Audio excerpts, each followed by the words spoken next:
오늘 저는 조금 어려운 말일 수도 있지만 그래서 대본에 충실해서 설교문에 충실해서 여러분과 이야기를 하려고 합니다. 중간에 제가 빠지면 빠졌어요 하고 저한테 눈짓을 해주시기 바랍니다. 아셨죠? 네. 여행 중에 강 위에 길게 놓여있는 돌들, 징검다리. 오늘 노 목사님 그 얘기하셨죠? 징검다리를 만난 적이 있습니다. 그 돌을 밟으면서 이쪽 편에서 저쪽 편으로 건너가는 중에 제가 이런 생각이 해보았습니다. 우리가 살아가는 인생이 마치 이런 징검다리를 매 순간 건너는 것과 같구나라는 생각 말이죠. 하나를 건너면 건너봤으니 그 다음 것은 좀 안정되고 평안해서 내가 능히 건널 수 있을 거라고 생각하는데 그 다음 거와 또 부딪히면 또 두렵단 말이죠. 이게 가라앉진 않을까? 여기서 내가 휘청여 넘어지진 않을까? 미끄러지지는 않을까? 혹은 정말 내가 실수하진 않을까? 이 길이 맞을까라는 생각 말이죠. 이런 생각들 때문에 어떤 사람은 아예 시작도 하지 않는 사람도 있을 것입니다. 또 어떤 사람은 가다가 그 두려움 때문에 돌아오는 이도 있겠죠. 돌다리 앞에서만 하는 고민이 아닙니다. 오늘 아침 혹은 지금 이 순간 우리의 머릿속에는 수많은 선택 앞에서 하는 고민, 그것들을 하고 있습니다. 작게는 오늘 저녁에 뭐 먹지? 나는 집에 어떻게 가지? 이런 고민들. 졸업 후에 좀 크면 졸업 후에 나는 뭘 하면 좋지? 이 집은 사야 될까? 나는 결혼을 할 수 있을까? 새를 얻을까? 이런 수많은 고민들이 우리의 인생 앞에 있습니다. 인생은 그야말로 선택의 연속이라는 생각을 합니다. 앞이 보이지 않는 모든 것에 대한 순간의 선택 말입니다. 그 선택 앞에 설 때마다 하나님께서는 우리에게 믿음, 바로 그 믿음을 발동시키라고 말씀하십니다. 즉 믿음으로 결단하고 발을 내딛는 것, 마음먹음을 넘어 결단하는 것, 그것을 주님은 우리에게 요구하십니다. 저는 어릴 때 믿음이 참 막연하다는 생각을 했습니다. 주 예수를 믿으라 그리하면 구원을 얻으리라 라는 이 단순한 구원의 말씀이 잘 받아들여지지 않았던 때가 있었거든요. 왜냐하면 예수님을 믿는다는 것은 무엇이며 구원은 또 지금 현실을 살아가고 있는 나와 어떤 관계가 있고 지금 이 문제를 해결하는데 어떤 유익이 있는가 이해되지가 않았습니다. 그래서 제가 가끔 어른들을 붙잡고 믿음이 뭐예요? 구원은 뭘까요? 라고 물으면 저한테 돌아오는 대답은 너는 믿음이 없구나 라는 대답이었어요. 그 믿음 없는 질문이야 막 이런 대답들을 저한테 돌아왔단 말이죠. 그럼 저는 또 어떻게 하겠어요? 믿음이 없으면 구원받을 수 없으니 그래 그럼 입을 닫자. 죄책감과 두려움에 입을 꾹 닫아 버리면서도 내내 마음속에는 믿음에 대한 불만이 몽글몽글 생기기 시작했습니다. 믿음이라는 기독교의 대전제와 내 삶이 결코 하나로 만나는 지점을 발견하기까지 굉장히 저는 어려웠거든요. 그래서 교회 봉사를 죽을 힘을 다해서 열심히 했습니다. 제 발은 주일날 보이지 않았어요. 다다다다 정말 열심히 뛰어다니는 발이었어요. 제 별명이 홍길순이었으니까요.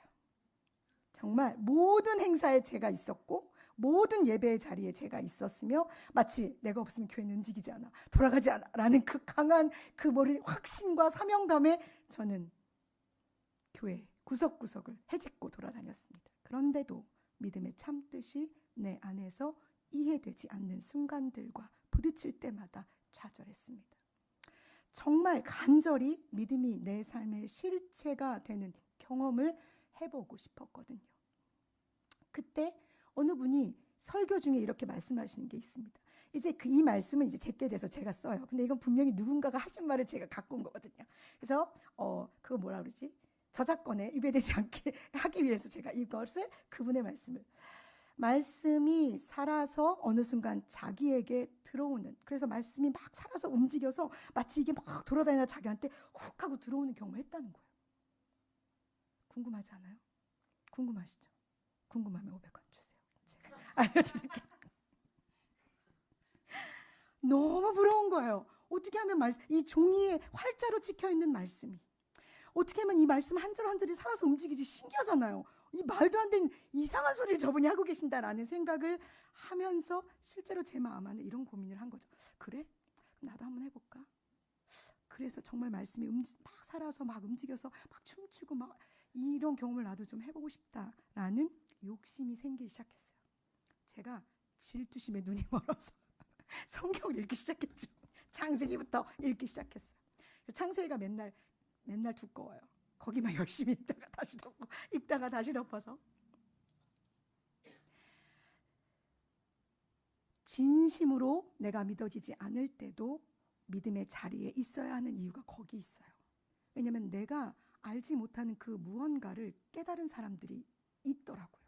그리고 내가 하는 고민은 내가 하는 고민만으로 끝나는 게 아니라 2000년을 내려오면서 수많은 사람들이 동일한 고민들을 하는 사람들이 있었다는 거예요. 그러니까 나만 특별해서 이 고민을 하는 게 아니라 누구나 이 믿음의 고민 안에 갈등하고 그리고 이걸 해결하고 싶어서 몸부림치는 사람들이 있었고 그 해결책을 갖고 있는 사람들의 말을 들을 수 있는 기회를 여러분이 놓치시면 안 돼요. 그래서 이런 예배의 자리 또는 말씀을 들을 수 있는 자리 혹은 찬양을 부르고 기도할 수 있는 자리가 하나님께서 나를 만나주시는 내 안의 고민들을 해결할 수 있는 좋은 기회가 된다는 걸 말씀드리고 싶어요. 여러분을 하나님께서 언제 여러분의 마음을 두드리셔서 여러분에게 이 의문과 이 갈증과 이 해소되지 않은 이 문제들을 해결하실지 아무도 모르거든요. 그게 언제일지. 그러니 그때가 언제인지 사모하며 저는 이걸 나의 하나님과 나와의 관계 속에 맺어진 때라고 생각해요. 다 다르거든요. 100명이면 100명 그때가 모두 다르니 그냥 나의 때 하나님께서 나에게 예비하신 그때를 기다리며 가는 것 그것이 중요하다고 저의 경험을 비춰서 여러분에게 말씀드리고 싶습니다. 성경을 읽기 시작하면서 저는 믿음과 조금씩 만나기 시작했어요. 창세기 12장에서 여호와께서 아브라함을 부르시는 장면이 나옵니다. 아브라함을 하나님께서 부르셨을 때 아브라함은 이렇게 기록하고 있습니다. 하나님의 말씀에 아브라함은 4절에 이에 아브라함이 여호와의 말씀을 따라갔고 라고 기록해요. 거기 아브라함이 믿어서 따라갔고 하나님을 향한 믿음이 커서 따라갔고 하나님을 전적으로 믿어서 신뢰해서 따라갔고 없어요. 그냥 여호와의 말씀을 따라갔고로 시작합니다. 그런데 이 부분을 히브리서 기자는 11장 8절에서 또 이렇게 고백하고 있어요. 믿음으로 아브라함은 부르심을 받았을 때에 순종하여 장래 유업으로 받을 땅에 나아갈새 갈 바를 알지 못하고 나아갔다라고 또 기록해요. 그러니 두 상황의 한 상황을 가지고 두 본문은 다르게 이야기하고 있지만 다시 보면 아브라함이 하나님의 말씀을 따라간 것은 어떤 걸로 보냐? 그 안에 하나님에 대한 믿음이 있었던 거죠. 여기서 중요한 한 가지를 찾아내야 합니다. 뭐냐 하면 믿음은 여호와의 말씀을 따라가는 것이다. 살아계신 이 하나님의 말씀 한 절 한 절을 내가 그 결을 따라가는 것이 믿음입니다. 어떤 거대한 것, 어떤 확연하게 보여지는 것, 확실히 붙잡는 것을 따라가는 것이 아니라 그냥 하나님이 좀 일어나서 가볼래? 라는 그 말씀을 내가 들었다면 그 말씀을 붙잡고 가는 것입니다. 내가 하나님을 믿는다라고 할 때 보이지 않으시는 하나님의 실체가 바로 이 말씀이며 이 말씀이 육신이 되어 오신 분이 예수님이시니 다시 처음으로 돌아가면 하나님께서 주 예수를 믿으라 그리하면 너와 내 집의 구원을 얻으리라고 하신 이 말씀을 내가 들었다면 믿는 거죠. 뭘 믿어요? 말씀을 믿어요. 보이지 않는 분을 믿는 게 아니라 기록되어진 하나님의 말씀을 믿는 것을 말합니다. 믿음은 뭐라고요? 그냥 따라가는 거예요. 아이고 사이비 아니에요? 어떻게 그냥 따라가요? 이해되지 않고 받아들여지지 않는데 어떻게 따라가요? 이걸 내가 어떻게 설명을 더 이상 할 수 없어. 내가 능력이 안 돼요. 신비거든요. 그래서 내가 믿는 믿음은 막연하게 그냥 믿어요 라고 말하는 것이 아니라 말씀이 한 절 내게 들어와서 그 말씀을 내가 붙잡고 기도하며 그 말씀대로 살아가기를 결단할 때 맺어지는 열매로 믿음을 보게 되는 것입니다. 여러분은 그럼 뭘 붙잡으셔야 되냐? 말씀을 붙잡으셔야 돼요.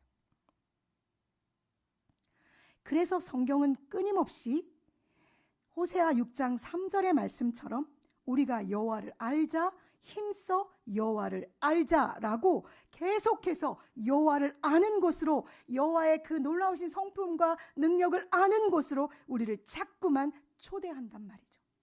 그러니 여호와를 알기 위해 그분의 성품이 어떠한지, 그분의 능력이 어떠하신지, 그분은 도대체 내 삶과 어떤 관계를 맺고 계시기를 원하시는지, 나는 그분 앞에 더 어떻게 살기를 원하시는지, 그리고 그분 자체는 도대체 나와 무슨 관계가 있는지를 알기를 소망하며 그 자리로 자꾸 나아가셔야 돼요.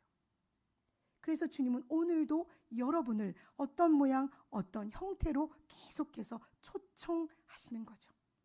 하나님을 알므로 하나님을 아는 단계를 넘어서서 그분과 교제하고 사귐의 단계 안으로 들어가게 하기를 원하시는 것입니다. 아브라함의 시간은, 믿음의 시간은 하나님의 말씀을 따라감으로 시작되었어요. 그 안에서 그는 25년 동안 더 점점 깊어지면서, 다른 게 아니에요. 하나님이 어떤 분이신지를 어제보다 오늘 더 알게 되고, 하나님이 나에게 어떻게 말씀하셔서 그 말씀이 내 삶에서 어떻게 이루어지는지를 어제보다 오늘 더 확연하게 보게 되는 것, 그것이 믿음의 자리예요.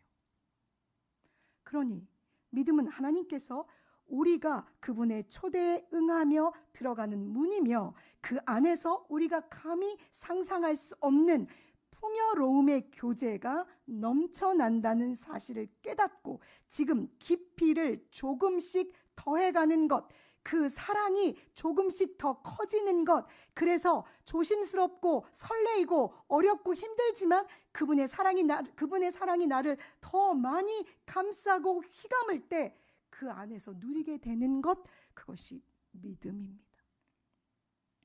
그래서 여러분이 내가 믿어요 라고 말할 때 여러분의 믿음의 실체는 무엇이 되어야 되냐? 하나님의 말씀이 여러분의 실체가 되어야 하는 것입니다. 만약에 내가 지금 두렵다, 그러면 아무것도 염려하지 말고 모든 일에 기도와 간구로 감사함으로 내 하나님께 아뢰라고 하시는 그 말씀을 믿고 하나님 앞에 그 기도를 올려드리며 두려움을 내쫓는 걸 하는 거예요. 내가 지금 너무 아파서 내 가슴이, 내가 아프리카에서 들어와서 너무 아파서 정말 그 부산의 시댁에 있을 때 정말 매일 예배의 자리에 가서 울었어요. 그때 내가 가장 많이 한 것은 무엇이냐면 여호와 라파 치료의 하나님이 나를 치료하실 것을 믿었어요. 내 육체의 고통이 아닌 내 가슴에 이 해소될 수 없는 이 상처를 치료하실 거라는 걸 내가 믿고 하나님 앞에 나아가서 여호와 라파 치료의 하나님, 나를 치료해 주세요. 나를 좀 고쳐주세요. 나를 좀 회복시켜 주세요라고 끊임없이 기도했어요. 이게 믿음이죠. 여러분의 상황과 여러분의 환경과 여러분이 해결할 수 없는 그것과 부딪힐 때 그 상황 속에 하나님께서 주시는 말씀을 붙잡고 여러분이 기도하는 것, 그게 믿음이에요. 그래서 저는 예배 시간을 되게 소중하게 생각했죠. 왜냐하면 내가 한 주 동안 고민하고 한 주 동안 내가 해결되지 않은 문제 앞에 서 있을 때 하나님께 작정하고 기도했어요. 하나님, 내가 갈 바를 알지 못하니 이 예배 중에 주시는 하나님의 말씀, 예배 중에 부르게 되는 찬양, 예배 중에 누군가 하는 기도의 그 음성 안에서 내가 하나님과 만나길 원해요 라고 고백했고, 그래서 모든 예배를 주의 깊게 들었어요. 정말 손톱을 꼬집어가면서 들었어요. 놓치고 싶지 않았거든요. 어느 순간에 내게 들어오셔서 활자처럼 내 안에서 움직이실지 알 수 없기 때문에 몸부림치면서 하나님의 말씀을 붙잡으려고 정말 노력했어요. 믿음은 철저하게 인본주의적 관점인 나에서 시작하는 게 아니에요. 믿음은 철저하게 신본주의적인 관점에서 내려오는 하나님의 것이에요. 그래서 믿음을 선물이라고 했죠. 내가 어떻게 키워지는 것도, 내가 어떻게 확신 있게 되는 것도, 내가 어떻게 요만한 돌덩이처럼 내 가슴에 담고 가는 게 아니라 하나님께서 내게 그저 부어주시는 것이기 내가 하나님 앞에 나아가야만 선물처럼 내게 주시는 거라는 거죠. 그러니 갈망하셔야 돼요. 나에게 믿음을, 믿어지기를, 하나님의 이 말씀이 정말로 내게 믿어지도록, 정말로 내 삶의 걸음에 이 말씀이 하나하나 응답되도록 믿고 기도하셔야 돼요. 아브라함의 믿음은 그가 자기 자신의 고향을 떠남의 행위로 얻어진 것이 아니에요. 떠나라고 해서 그가 떠나서 하나님이 그걸 보고 믿음이 좋다라고 평가하신 게 아니라 선이에요. 하나님의 말씀을 그가 들은 게 먼저라고요. 착각하시면 안 돼요. 어떤 행위가 하나님 앞에 먼저 서지 않아요. 믿음의 판단과 믿음이 좋고 나쁨의 선택도, 사람들이 볼 때 평가하는 그 모든 것도 인본주의적인 관점에서 할 수 있는 게 아니라고요. 그러니 우리가 함부로 누구의 믿음을 평가하거나 저 사람은 믿음이 좋아, 저 사람은 믿음이 좋지 않아라고 말할 수 없다고요. 그가 평생 믿음으로 살아온 삶의 끝을 바라보며 우리가 함부로 말할 수도 없는 것이라고요. 왜요? 그건 누가 주시는 거니까? 하나님께서 그의 삶을 통해 그에게 주시는 것이니까요. 오롯이 나는, 오롯이 여러분은 각자 여러분에게 주시는 그 믿음의 분량을 가지고, 각자 주시는 그 믿음의 색깔을 가지고 여러분의 삶을 살아가는 거예요. 단 우리 앞에 믿음으로 살아낸 사람들을 계속해서 끊임없이 주시는 이유는 그들을 통해 저런 믿음도 있구나. 그럼 내 상황이 이럴 때 저 믿음을 가지고 와서 내가 배우는 거죠. 배움으로 아브라함을 우리 앞에 주신 거예요. 자, 자신을 부르신 이 하나님을 아브라함은 믿었고 그 믿음은 17절, 오늘 우리 본문의 17절, 하나님은 죽은 자를 살리시며 없는 것을 있는 것으로 부르시는 이시다. 즉 부활의 믿음까지 아브라함은 자라났어요. 첫 번째, 그는 그냥 하나님의 말씀을 따르는 자였어요. 그런데 이제 그의 믿음은 어디까지 다다랐어요? 죽은 자를 살리는 믿음까지 다다랐어요. 왜냐하면 하나님께서 아브라함에게 처음에 약속하신 게 뭐였냐면, 내가 네 자손을 통해 모든 민족의 조상이, 너가 모든 사람들의 조상이 되게 할게라고 약속하셨거든요. 그 말에 아브라함은 아유 뭘 그러세요, 그냥 제 종 엘리아살이나 좀 잘 키워주세요. 어디 믿음이 있는 것처럼 보여요. 하나님의 말씀을 들었으나 그는 제대로 이해하지 못해서 자기의 방법대로 그 믿음을 올려드리기도 했어요. 때로는 하갈을 통해서 인간적인 방법으로 아들을 얻으려고도 했지요. 실수하는 거죠. 아브라함도 실수했어요. 그러니 우리도 할 수 있어요. 하나님이 그 실수를 가지고 야단치신다고요? 절대요. 나의 믿음 없음이나 나의 하나님의 음성을 제대로 잘 파악하지 못해서 조금 돌아가는 이 여정들 때문에 하나님이 화를 내신다고요? 아니요. 하나님은 절대 그런 분이 아니라고요. 하나님은 그 과정 중에도, 그 상황 중에도 누구를 우리가 바라보길 원하시냐면 나를 창조하시고 나를 붙잡고 계시는 하나님을 바라보기를 원하신다고요. 그러니 믿음은 뭐를? 하나님을 바라보는 것이라는 걸 잊지 않으셨으면 좋겠어요. 아브라함은 자기에게 약속하신 이 하나님을 믿은 거지요. 실체로 보이지 않는 하나님을 뭘로 믿었어요? 말씀으로 믿은 거예요. 그리고 그 말씀이 내 삶을 통해서 이루어질 것이라고 믿었고, 그래서 정말 칼을 들어서 자기 아들 이삭을 쳐서 죽이려고 했어요. 흉내만 낸 게 아니라고요. 여기까지 자라났어요. 그래서 그리스도를 믿는 그리스도인이라고 불려지는 우리는 절대 후퇴가 없어요. 믿음은 뒤로 물러섬이 없다고요. 조금이라도 우리는 계속해서 자라고 성장하며 앞으로 나아가는 길밖에 없어요. 조금 더뎌도, 조금 멈춰서는 것처럼 답답함을 느낄지라도 상관없이 하나님 우리를 계속해서 앞으로 나아가게 하신다는 거예요. 19절에 그가 백산화되어 자기 몸이 죽은 것 같고 사라의 태가 죽은 것 같았을 때도 아들을 주시겠다는 하나님의 이 말씀, 이 언약에 대한 믿음이 사라지지 않았어요. 흔들리지 않았다고요. 이게 중요해요, 여러분. 그의 믿음이 약해지지 않았고 더 굳건해졌으며 심지어 말씀드린 것처럼 얘가 죽으면 하나님이 다시 살려서 내게 주실 거라고까지 믿었다고요. 우리 21절 22절을 함께 읽어봤으면 좋겠습니다. 시작. 약속하신 그것을 또한 능히 이루실 줄을 확신하였으니 그러므로 그것이 그에게 의로 여겨졌느니라. 이거예요. 약속하신 그 말씀, 하나님은 여기에 수많은 약속을 여러분들에게 이미 하셨어요. 이 약속이 여러분의 삶의 실체가 돼서 나타날지 그렇지 않을지는 여러분 이것을 내 것으로 받아서 내 안에 열매로 맺을지 그렇지 않을지는 누구의 선택이냐? 여러분의 선택이에요. 분명히 약속하셨고 그 약속이 이루어질 것을 아브라함은 믿었고 흔들리지 않았으며 약하여지지 않았고 견고해졌으며 그 약속을 주신 이가 누구시라는 것, 하나님이시라는 것을 그는 확신했어요. 그걸 하나님께서 의로 여기셨어요. 아브라함이니까 그럴 수 있다고요? 아니요. 23절과 24절을 읽어봅시다. 시작. 그에게 의로 여겨졌다 기록된 것은 아브라함만 위한 것이 아니다.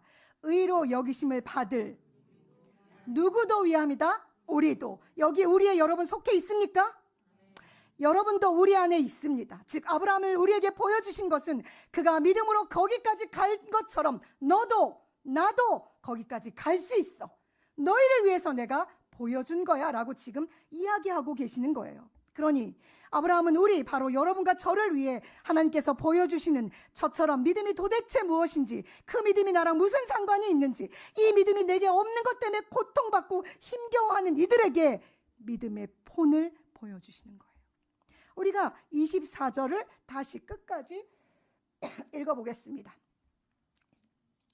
의로 여기심을 받을 우리도 위함이니 곧 우리 주를 죽은 자 가운데서 살리신 이를 믿는 자니라. 자, 그러면 자 보세요. 본문 그대로 떼어놔 주시면 뭐를 믿냐? 우리 주를 죽은 자 가운데서 어떻게 하시니? 누구예요 그분이? 하나님이시죠. 하나님이 예수를 죽은 자 가운데 살리신 것을 내가 믿고 나도 죽은 자 가운데 살림을 받을 것이라는 걸 내가 어떻게 하는 거예요? 믿는 거예요. 25절을 읽어볼까요? 예수는 우리가 범죄한 것 때문에 내줌이 되고 또한 우리를 의롭다 하시기 위하여 살아나셨느니라.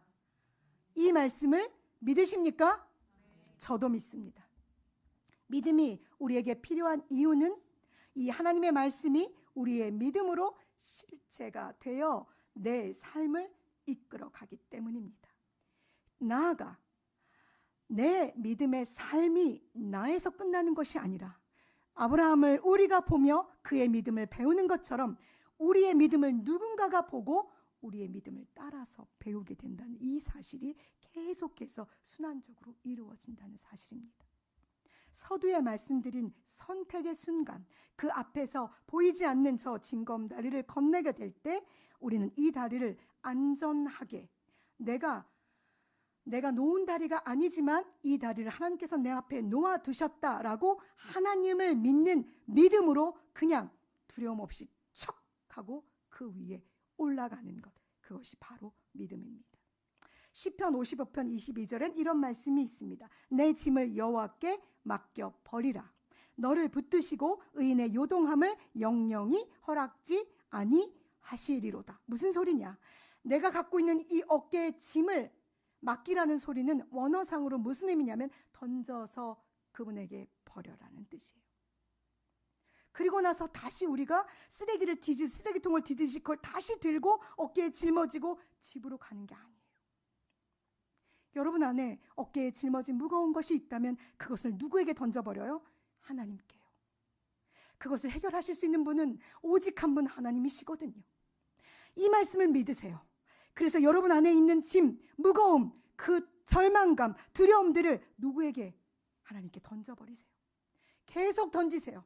또 사탄은 우리에게 아이고 되겠어? 그거 가지고 되겠니? 어떤 걸 해야지. 너가 애써서 무엇인가를 해야지 그 문제가 해결되지 않겠니? 라고 우리를 끊임없이 분주함으로 뭐라고 내올 수도 있어요. 그러나 다시 이 말씀 앞으로 오세요.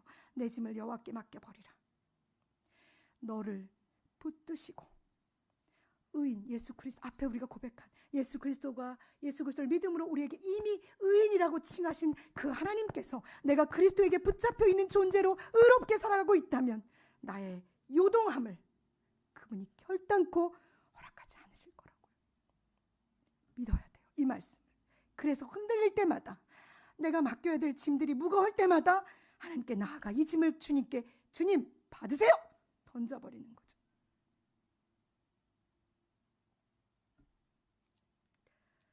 저도 고민이 많아요. 없어 보이지 않지만 많아요. 제 짐도 많아요. 아들, 너가 내 짐은 아니야.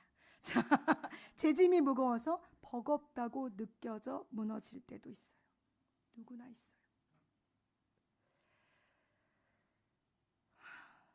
누가 저에게 지난주에 어떤 말을 해줘서 제가 그 말 때문에 3일 밤낮, 전 굉장히 고민 많이 하는 사람이거든요. 머리가 깨질 정도로 생각에 꼬리에 꼬리를 물고 가요. 하루는 내가 얼마나 이 생각에 꼬리를 무냐면, 제가 송파에 살 때 계속해서 주님과 이걸 갖고 고민했어요. 하나님, 그 사람이 나한테 그렇게 할 수 있어요.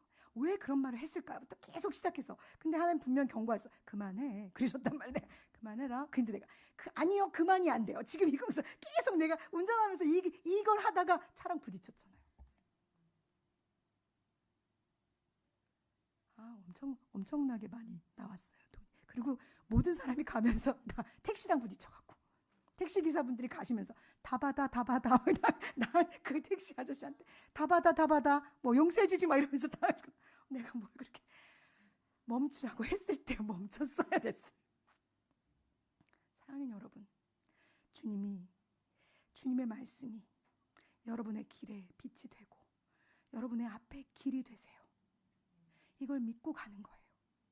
그래서 그냥 캄캄하지만, 두렵지만, 해결되지 않는 것 같으나 아까 여러분이 찬양하신 것처럼 아무것도 이루어지지 않는 것처럼 몇 날 며칠이 그렇게 지나가지만, 주님의 말씀을 붙잡고 이 문제를 가장 아름답게 해결하실 것을 믿고 그 말씀 앞에 사는 것, 그게 믿는 자가 하는 행동이에요.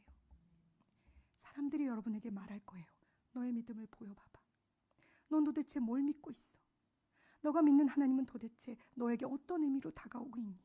너는 도대체 그 믿음을 어떻게 나타내고 있니라고 물을 때 여러분은 뭐라고 대답하시겠어요?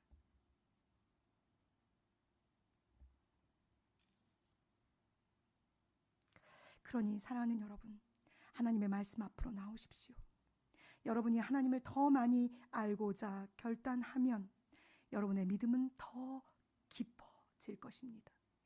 우리의 자라남의 시간이, 우리가 자라나면서 시간이 필요하듯이 이 믿음에도 시간이 필요합니다. 이 시간을 어떻게 채울지는 오직 우리의 선택에 달려 있습니다. 여러분이 하나님만 선택하기를, 그 모든 시간의 순간순간을 하나님의 말씀으로 채우기를 여러분이 결단하신다면 하나님은 그 채워진 하나님의 말씀의 능력으로 여러분 앞에 역사하실 것을 제가 믿습니다. 오늘 여러분을 하나님께, 당신의 약속 안으로 하나님께서는 여러분을 초대하십니다. 분주하고 바쁜 모든 순간들을 내려놓고 오직 30초만이라도, 아니 1분만이라도, 아니 3분만이라도 하나님 앞에 내가 서기를 그 결단을 하시기를 제가 권면드립니다. 이런 사람들은 기꺼이 낮아짐의 자리에 자발적으로 나아갈 수 있습니다. 왜냐하면 믿음은 나라는 존재의 모든 것이 하나님으로 채워지는 것이기 때문입니다. 쿡 찌르면 하나님, 쿡 찌르면 할렐루야, 쿡 찌르면 아멘 나와야 돼요. 아니, 안 나와도 돼. 이건 좀 억지다. 진심으로 여러분을 믿음의 자리에 초대합니다. 진심으로 하나님을 믿어보십시오. 또 말씀드리지만 나를 지금까지 한 번도 실망시키신 적이 없으셨어요. 한 번도 내 길에 왜 그러셨어? 아니다. 나는 왜 그러셨어요? 하지. 그러나 그 왜 그러셨어요? 라는 질문에 물음표로 남겨두지 않으셨어요. 항상 답을 주셨고 그 답이 옳다는 걸 알면서 여기까지 왔고, 아직 다 가보지 않은 저 끝을 내가 바라보며 가는 것은 지금까지 나를 이끌어 오신 하나님이 그러셨기에 저는 또 믿음으로 앞으로 가보지 않은 저 내 삶의 끝을 가보려고 해요.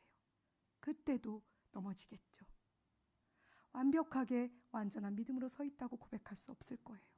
또 머리를 쥐어뜯는 고통의 시간이 있을 거라고 생각해요. 그러나 그때도 하나님이 나를 하나님의 방법으로 만지고 세우시며 이끌어 가실 것을 이 말씀 안에 약속하셨기에 저는 이 약속을 붙잡고 가보려고 합니다. 그러니 여러분도 함께 이 길을 갑시다. 내가 바로 서야 내 옆에 사람을 세워줄 수 있어요. 내가 바로 믿음 위에 서 있어야 내 옆에 사람, 고통 중에 부르짖는 그들을 잡아줄 수 있어요. 하나님은 여러분을 여러분의 한 사람 구원의 자리에 넣게 하는 그것만으로 여러분을 부르시지 않았다는 사실을 기억하셨으면 좋겠어요. 나 하나 구원받는 그거 하나 때문에 헉헉거리고 달려가는 그런 믿음의 사람으로 우리를 부르시지 않으셨어요. 우리의 믿음을 넘어 세상을 구원하는 자리에까지 우리가 나아가기를 그걸 원하시며 여러분 각자를 지금도 부르시고 계십니다.